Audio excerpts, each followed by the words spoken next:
One is operating from a different perspective mentally with their thought process, how they view their market, the opportunity. They could grow 10x, 20x bigger and faster than the other person who's thinking too small and thinking with a lot of limiting self beliefs. And so hopefully you can take some notes during this video and at least one or two of these principles, really sit on them, think on them, and think how can you eliminate them from your life. And number one is a big one: imposter syndrome. It's the biggest thing that stops most people from creating YouTube videos or even starting a business. If this is you, lock this in. I don't have any credentials, or I don't have any certifications, or I don't have the experience. That's what so many people say to me when they're thinking of starting their business or they want to grow it, but that's holding them back, limiting belief. I don't have the credentials, I don't have the experience, or I don't have the perceived credibility to become an expert at life coaching or marketing or business coaching or fitness coaching. The idea that you need a magical certification or some body, some governing body to tell you, hey, you know what you're talking about, it's a fallacy. Because again, I've worked with well over 1,000 clients in about 7 years. And there's people that have had an MBA, that have had a marketing degree since 1985, who've worked with maybe 50 clients. They shut down their business and they got a job, right? And so there's no such thing as I need a degree or I need certifications or I need credentials to become an expert in my space. It's all about how can you provide value? How can you deliver people way more value than they're paying you? That's all that really matters. They don't care if you have a doctorate degree, a PhD, or a high school degree. Tony Robbins is the best example of this. He's in the life coaching, business coaching space. He has no credentials, technically no credibility in the traditional sense, but he's made an impact on more people, most likely, than any other person in the last 30 or 40 years in terms of self-development, personal development. And because he focused on people, he focused on his customers, the people watching his videos, the people going to his events. He didn't focus on me. What am I lacking? Or what credential do I not have? Or I don't feel this or I don't feel that. He focused on how can I help people? How can I make an impact on them? And people can see that. So if you're dealing with imposter syndrome, think about the person. Think about the ideal client that needs your help in any capacity. They're not getting it because you're thinking about you. I'm not good enough, or I don't have the credentials, or I don't have this degree. You need to just put videos out there or start your business or whatever action step it is. You need to get started working on how can I help them in any capacity by any means necessary. And that's going to grow your business, and that's going to make you feel a lot better than just sitting and thinking, well, when I have the degree or when I get this magical certification and approval by some company or by some governing body, by some college, then I'll be ready to start my business. I mean, my dad might be watching this video, but when I thought about starting my business 7 years ago, he was like, no, bad idea. You need a college degree. Nobody's going to work with you unless they see that diploma. And obviously that's not the case. And he's even said he understands now that it just isn't a necessity to grow a business. But a lot of traditional people, a lot of old school people think you need something that says you have credibility. But if you want to help people, if they can truly see that and you can deliver value to them, that's all that matters. All right. So the next point is, I feel like people have hunger, but once they get to a certain level, whether it's once they buy a house or once they hit a certain level of income or once they hit some goal that they set out when they started their business or even in their job, they stop growing and they get comfortable.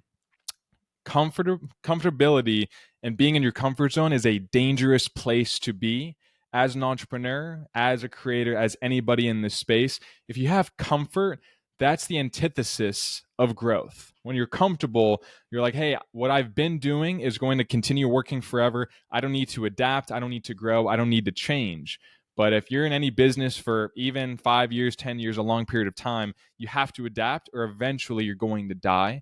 And so I think the biggest thing you want to think about is how can you continue leveling up your goals, right? Because it's all about goals. If your goals are very, very small, like, hey, once I get $50,000 in the bank saved, I'm good. My business is set. I'm going to just set it and forget it, right? But if you hit that goal, you have to think, okay, well, why can't I add a zero to that?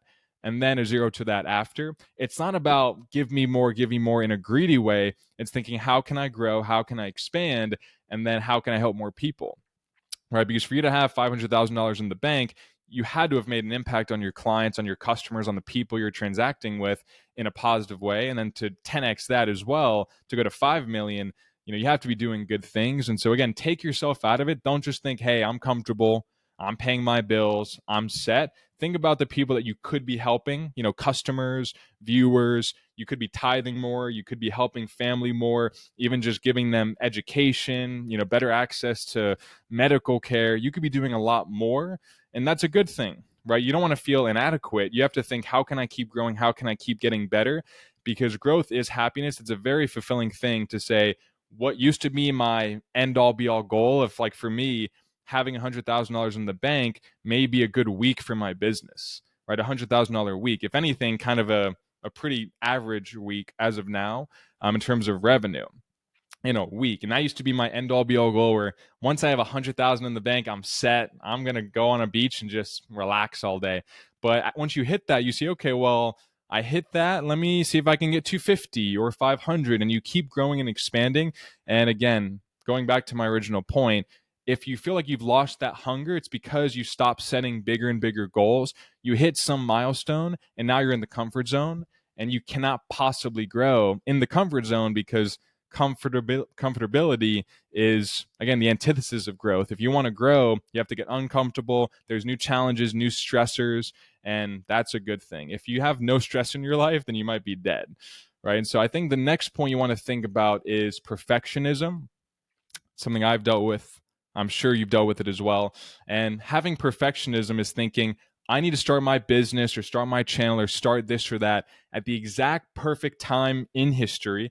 I need to have the perfect mindset, the perfect amount of money in the bank, the perfect, relationship, the perfect fitness, the perfect this and that, and the perfect idea before I even get started. So obviously, you're living life, I'm living life. Nothing is perfect, right? You may start your business now and then your relationship, needs some work, or your health needs work, or your family needs some help, whatever it may be.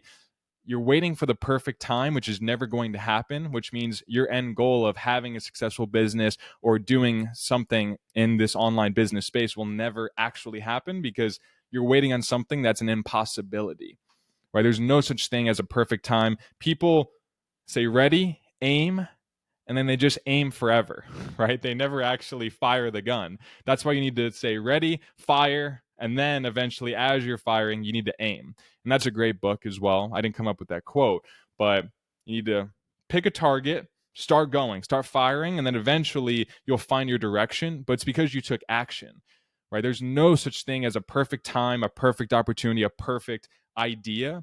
The perfect, I would say, aspect of a business is taking action, because once you take action, you could say, oh, wow, I thought this business would go in this direction, but actually my ideal clients are over here. But if you were thinking about it forever, you would never know who your ideal clients are, what your products or services should be. And, you would just be stuck in the danger zone, I call it, which is just staying in here, not living out in the world. Right. I have so many clients that want to start a YouTube channel, want to help people, want to start their, e-commerce store, coaching business, whatever their business model may be, but they're stuck in the I need to wait for the perfect time, the perfect person, the perfect this or that. And that's not a possibility in this world. And so if you wait for the perfect time for anything, you're going to look back in 10, 20 years and think, oh, if only I just started, or I just did something, I took action, because that's the only way to see actual progress. A very big but underrated issue I see a lot of entrepreneurs deal with is they stay in their local environment. They like being at the top of the food chain, meaning they get to a certain income level, they have a certain amount of money, they maybe have a house, a nice car, and they like being that person in their, childhood friend group or their family, and they can kind of have people look up to them as an example of what's possible. And I completely understand that. But for them to grow, they have to get out of that and get back to the bottom of the food chain. If I go to Mar-a-Lago with my fiance, you're talking about billionaires, senators, congressmen, people that have 500 times more money than I do, literally 500 times more. And I love that because they're right there sitting next to me. I'm in the same room as them. I can have conversations with them. We can have discussions. And mostly, I'm just listening to them talk, trying to get value, because they've already done what I'm trying to do times 10, times 50, times 100. So they already have the experience. And it gives me an idea of, wow, that's possible. Like, that's not an impossibility for me with the right time horizon. So you have to get out of your local environment, get around people that are way wealthier, maybe smarter, maybe have more experience than you. That's going to help you grow a lot faster, but also shift your mindset for, whoa, I didn't think this business could grow that much, or I didn't think this business had that big of a market. They're making that much. I mean, if I can get even a tenth of what they're doing, I'm going to be thrilled. And so you have to change your mindset and change who you're spending time with. And this goes into my last point of, a lot of entrepreneurs, they think magic can happen in a short amount of time. A lot of people, they want to start a business and immediately see success that maybe I've had, or Tony Robbins, or big people in the industry. They want to see that level of success right away. And the issue is their time horizon is too small. They're thinking in terms of the micro. How can I go from $0 to $1 million in 90 days, in 120 days, 6 months? But if you look at things over a 10-year period, you're like, what's the odds of me not being successful if I stay consistent, I continue putting in the work over a long period of time? The odds are in your favor in that sense. Most businesses fail within 5 years because most entrepreneurs really only run a business for the first 6 months, like really giving it their all. Then they leave it on kind of to a side hustle. They put in 10, 15 hours a week, and then the business dies. But if you stay consistent, if you invest everything you can with your time, with your resources, with your finances into making a business happen long term, the odds go into your favor. So again, a lot of people, they think, if this doesn't work in the next 3 months, it must be a bad business. I need to move on to the next thing, and then the next idea, and then the next concept. And they keep chasing some magical dream of, oh, let me become rich and successful easily, because that's a fallacy. It's not possible. I know people online like to make it seem like that, easy way to get rich and, make this in 90 days, but that is not reality. It takes work. Even if you have a coach like me or a mentor, someone who can bring you along a proven system, it's still going to take work. It's still going to take trial and error and some struggles and sacrifice, right? That's the reality. But if you do that over a long period of time, the odds, again, they go in your favor to make that business become more successful than you ever dreamed. But don't quit until you get there. Don't quit in the first 3 months, in the first 6 months, or even the first year, because at that point, I mean, 12 months in the grand scheme of a business that could be around for 30, 40, 50 years is nothing. So again, think bigger by thinking more long term. So hopefully you got some of these points down on your notes and you think, okay, let me work on my imposter syndrome or my fear of failure or my perfectionism. And if you have any comments, leave them below. Would love to help you any way I can. And thank you for watching.